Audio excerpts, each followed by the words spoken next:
up, you guys? It's Bella and I am back with a new video. Finally. I use this channel to make videos on whatever it is that I feel like making at the time, in the moment, and right now I really feel like taking another shot at booktube. Quarantine has given me a chance to get back onto my reading grind since like 9th grade. So I'm just gonna start with the books I have read during quarantine, almost kind of like a book haul, and just tell you guys a little bit about what I thought, and then kind of get into what I plan on reading in this month of June and the near future. Honestly, I don't know when I'm gonna finish this stuff. And back in March, when quarantine first started, I asked my best friend Charlotte for recommendations on what books are easy to get back into and that could get me into like the pace of things. She recommended the trilogy Cruel Prince by Holly Black. I don't know if that's the name of the trilogy, but I can tell you it was a very fun, very quick, very steamy read. Most of these are going to be fantasy, so if you're not a fan of that, then you're probably not going to be a fan of you're definitely not going to be a fan of any of these books. Cruel Prince basically is about this girl, I think what was her name? Jude. Jude. Yeah, Jude, who is a twin and a human. She has an older sister who is Fae. She's 7 years old. Her parents got murdered, and now she's just in the world of Fae, in a world completely different than ours. I guess the best way to explain it is almost like a caste system where you're looked down upon if you're human. I read all 3 of the books, so this is the trilogy right here. When I think of books that get me back into the reading mood, I don't really dissect them for, you know, the accuracy of the plot or just how important any of that is. Like, I had a lot of fun reading it. So if you know me, my favorite love theme in books is when it's enemies to lovers. Wow, that is my favorite. I love that kind of story plot, so this is definitely centered mostly around that. She's a really cool protagonist. She's badass. I don't know, I really enjoyed it. It was quick, it was fun. I love the covers, they're beautiful, and the writing was really fun to read. It was easy to read. I don't know, this is just, for me, best description of what to read when you want to get back into something. This is the one I recommended to all my friends who want to get back into reading. I just keep saying, read The Cruel Prince! So this was the first trilogy I read, and I loved it so much, and now it's forever, like, in my heart. So thank you, Charlotte, because I loved them so much. Man, my hair is greasy. Quarantine, don't talk to me about it. The next trilogy that I read is also fantasy and a lot more popular in my opinion. So this is A Court of Thorns and Roses by Sarah J. Maas. The first book in the trilogy. This one's a lot thicker than Cruel Prince, so just beware of that. So I read this book also through Charlotte's recommendation because it's very similar to Cruel Prince in the sense that they both have this world of fae and it's fairies and like this whole kingdom politics, war, enemies to lovers, romance type of thing. So since it was so similar to Cruel Prince, I really wanted to pick it up. However, it just takes a turn for me. I think this was first promoted as like a Beauty and the Beast retelling, and this first book is, but it takes a complete 180. Did a full 180. Because I really forgot, like now looking at the cover, I remember that this was promoted as that way back when it first came out, and I knew it was like huge on booktube, and I never actually read it at that time. It was, yeah, that's not what it is. Like, the trilogy is not a Beauty and the Beast retelling. Not even close, in my opinion. Actually, this one to me doesn't even end like a Beauty and the Beast retelling. Like, I have no idea. But the book basically follows our main character, Feyre, as she's trying to provide for her family, and in that, she kills a wolf that is actually Fae, which is like a huge felony in this world, and now she has to pay back the king who ruled over that fae that she killed, and now she's locked in his palace and has to like work for him. I don't know. Let me tell you something about this series, this trilogy. I will tell you now so it doesn't catch you off guard. The first book is very fun. The second book is phenomenal. This is my absolute favorite one of the trilogy. I think that is the most popular opinion. I think everybody's favorite is the second in the trilogy. Just like The Cruel Prince, actually. I'm gonna mention that. Just like The Cruel Prince, both end on terms and ways I wish they didn't. I don't know how to explain that. Cruel Prince's ending was awful, but I looked past it because I loved it. And this one wasn't that much better. It was really rough, getting through the last book in the beginning, and then it got better towards the end, got back to like the normal pace of this trilogy. But I just want you to know, these two that I just mentioned, I read mostly for the enemies to lovers romance that's kind of intertwined between the actual plot more than the plot itself. These were like fun, quick reads. They were really fast to read. Even the thickest ones like these, like I read so fast. But I'm just letting you know, you are gonna get frustrated, because I got frustrated. But once you get through it, you'll be fine. You'll be fine.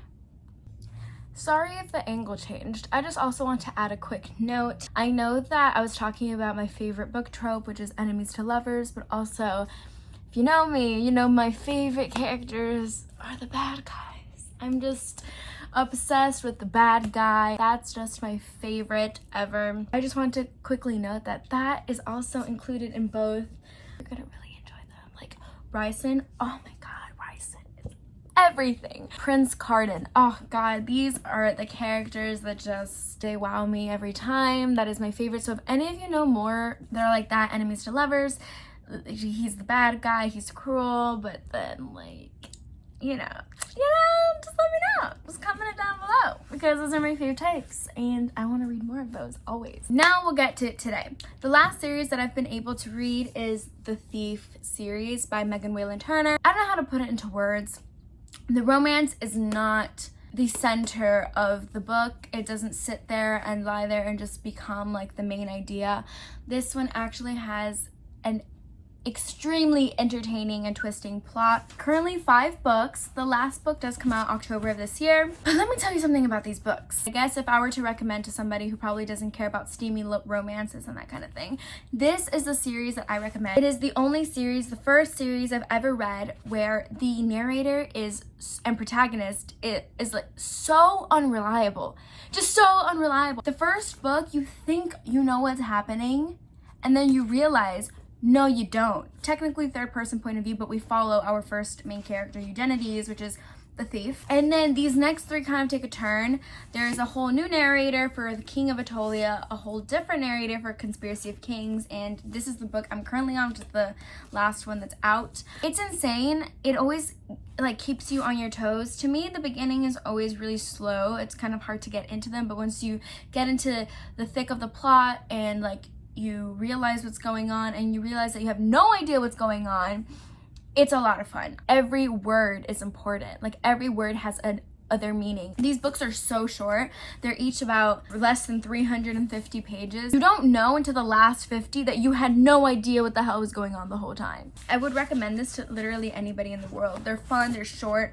I don't know if this is a middle grade series, definitely fantasy. There's a lot of politics going on in the sense that you kind of have to keep up. It helps you understand kind of the mind of a sovereign and a monarch and how it is that they actually have to think past what you and I would normally think or type of thing. I don't know. It's just they're always 15 steps ahead, and definitely the thief is 400 steps ahead of everyone else, and you don't even realize till the end. So that's all I've read so far, which means that since quarantine has started, I've read 11 books. All 3 series. I'm a series reader. I love that. So now let me get into what I want to read. So for sure in my TBR list, this is going to happen. I'm going to read it very soon. The Infernal Devices by Cassandra Clare. So let me preface this with, I read The Mortal Instruments back in middle school, and then the series came out. I just was already past that phase. I think I was already on a different series, a different fandom, and I just didn't think twice about it. I didn't really want to continue the story. I felt like it ended pretty well on my part, and with Jace and Clary and like all those things. So I never got into this whole Infernal Devices craze. I've also had my thoughts about Cassandra Clare, and they've been kind of up and down. I'm excited in the sense that I know that there's a steamy romance, so that's gonna be fun because I love romances in the middle of fantasy, but also I did love the Shadowhunter world. I loved everything that had to do with it. I think Cassandra Clare, if anything, is really good at making characters that you just immediately love and want to keep up with. My best friend Paola, she sent me this for my birthday, so I'm super excited to get into them because I know that I'm just gonna fly through them. I have the original Mortal Instruments books before they made like the fancy covers that make a mural or whatever that they do with every series. To be honest, I don't know anything about the actual plot or what goes down or what happens or any of that. I just know that this is the prequel to the Mortal Instruments series, so I'm not sure if it's the parents of those that were in the Mortal Instruments or like even earlier than that. I'm not really sure. Man, I miss the pages. Like, it's so weird to get back into this world, but I'm really excited. 7-8 years since I read it. I can't even remember. I can't do math right now. Don't worry about it. I'm not a math major. I really don't know what else to say because I don't know anything about the plot. All that fantasy goodness. On top of this, I also have The Ballad of Songbirds and I forgot what by Suzanne Collins, which is the prequel to the Hunger Games series that has recently come out. All of BookTube has already read it. All of BookTube has had very different opinions on what they think about the book. Many love it, many hate it. I have no idea. I feel like I'm going to love it because I'm a huge fan of the Hunger Games series, so I've never been very picky about what Suzanne Collins writes. However, I'm nervous about it ruining the series for me, which is why I never wanted to get into these, because I was nervous it was going to ruin the actual Mortal Instruments series for me. Even though the movies are actually, for me, I personally think a really good portrayal and representation of what the books were. I think they were very well made. No way. I think my book just got here. The Ballad of Songbirds and... Man, why can't I remember? Again, sorry if the angle changed, but it came in. Here she is. Just get a good look of the cover. She's beautiful. I think the only one I own that is hardcover is Mockingjay, so she's gonna go well with this one. Ambition will fuel him, competition will drive him, but power has its price. Period. I also wanted to mention that recently rewatching the Hunger Games series, I realized just how much of an interesting villain President Snow is. A lot of detail to his character that I don't feel a lot of authors put into their villains, quote unquote. So that to me was, I had just realized it. Screen, just like Mockingjay. Look at her up there. See Mockingjay up there? It's The Ballad of Songbirds and Snakes. So that is the new Suzanne Collins novel. So I definitely think I'm going to read this one in between the final book of The Thief and The Infernal Devices, because BookTube is just raving about it right now and I just can't wait to form my own opinion. I am so invested in this series still to this day. That was almost 10 years ago. If I'm not mistaken, I'm mistaken. I think this takes place in the 10th Hunger Games ever. Yeah, it is. It's the 10th. It's the 10th annual Hunger Games, which is insane to then compare how it is that the games developed. I'm glad it didn't come out right after. I'm glad she took her time. I was so excited. I am going to be going up to Gainesville to visit my cousin for a week, and that is when I'm going to start my reading vlog. So that is going to be up by the end of next week. I'm assuming, if I'm actually on time with my editing. So I hope you enjoyed this video. I know it's just full of fantasy, teen, drama, YA, love, but that's what I've been reading recently and it's been giving me a lot of happiness. So that's what I'm going to continue reading until I get bored. If you guys have any book recommendations, please comment down below, because I love just even reading synopsis of other books to see if one day I will pick them up. But yeah. That's it for today. I hope you guys enjoyed this video. Again, I've said that 50 times, and stay safe. Thank you guys so much for watching, and I will see you in my next video. Bye!